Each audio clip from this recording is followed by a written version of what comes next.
मध्ये पोलीस भरतीसाठी विद्यार्थी आंदोलन करतात।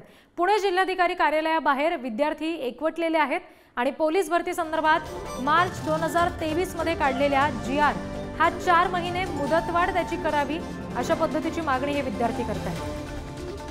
प्रतिनिधी ज्ञानेश्वर चौतमल यांच्याकडून अपडेट्स घेऊया। ज्ञानेश्वर, काय नेमकं जीआर मध्ये म्हटलंय ज्यामुळे विद्यार्थी आक्रमक झाले, 4 महिने मुदतवाढ मागतात?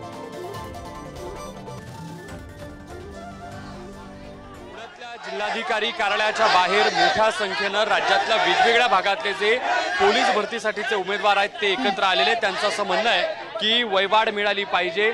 ज्या पद्धतीची समोरची भरती होते यामध्ये आता लाखो विद्यार्थी जे आहेत ते परीक्षा देत आहेत आणि त्यांना वयवाढ जर दिली नाही तर मोठं नुकसान या विद्यार्थ्यांचं होणार आहे। 2022 आणि 23 ची जी पोलीस भरती आहे ती 2024 मध्ये होते आणि त्याचं काउंटिंग जे वयाचं ते 2022-23 च्या प्रमाणे होत आहे आणि म्हणून मग अशा पद्धतीनं जे वेगवेगळे प्रश्न विद्यार्थ्यांसमोर उभे राहिलेत त्यावर ते आक्रमक झालेले आहेत। काय नेमकी काय मागणी सर? ऍक्च्युली इथे जमलेल्या सर्व विद्यार्थ्यांचं पहिले धन्यवाद, मीडियावाल्यांचे धन्यवाद। ही भरती सर 2022-23 ची आहे।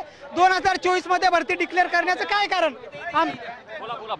आमचा मुद्दा असा आहे सर, 2022-23 मध्ये भरती न टाकल्यामुळे आणि 24 मध्ये भरती टाकली त्यामुळे बरेचसे विद्यार्थी वयवाढीमध्ये बसले नाही, वयामध्ये बसले नाही, ते फॉर्म भरू शकले नाही। दुसरा मुद्दा असा आहे सर आमचा की यांनी हॉल तिकीट जनरेट केले। आता मला सांगा तुम्ही, आता पावसाळा चालू आहे, आता 7 तारखेपासून मिरग लागते, आमच्या विदर्भात म्हणतात मिरग लागला तेव्हापासून पाणी चालू होते, कंटिन्युअसली सर पाणी चालू होते जुलैमध्ये। हे आम्ही ग्राउंड कसं पळायचं सांगा सर? ग्राउंडवर यांनी सांगतात मंडप टाकला, ही सुविधा केली, ती सुविधा केली। मागणी काय? मागणी सर एक संधी मिळावी, भरती समोर जावी, एवढीच मागणी आमची। पावसाळ्यापासून आम्हाला 2 महिने आणि पुढे सर ढकलावी भरती। आपण बघतो मोठ्या संख्येने विद्यार्थी जे आहेत ते या ठिकाणी हातात वेगवेगळे फलक घेऊन या आंदोलनामध्ये सहभागी झालेले आहेत। जोरदार घोषणाबाजी सुरू आहे। काही परीक्षा ही जी पोलीस भरती जी आहे ती समोर पुढे ढकलली जावी म्हणून काही विद्यार्थ्यांनी देखील सांगा काय नेमक्या मागण्या आहेत तुमच्या? काय म्हणणं आहे? आम्हाला एक संधी मिळाली पाहिजे सर। कशामुळे?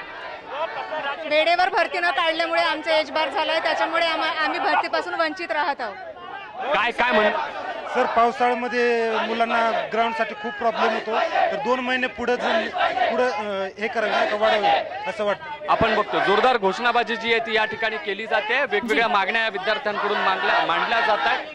पाहावं लागेल नेमकं या सगळ्या विद्यार्थ्यांच्या मागण्यांच्या संदर्भानं काय नेमकी सरकारकडून उपाययोजना केली जाते।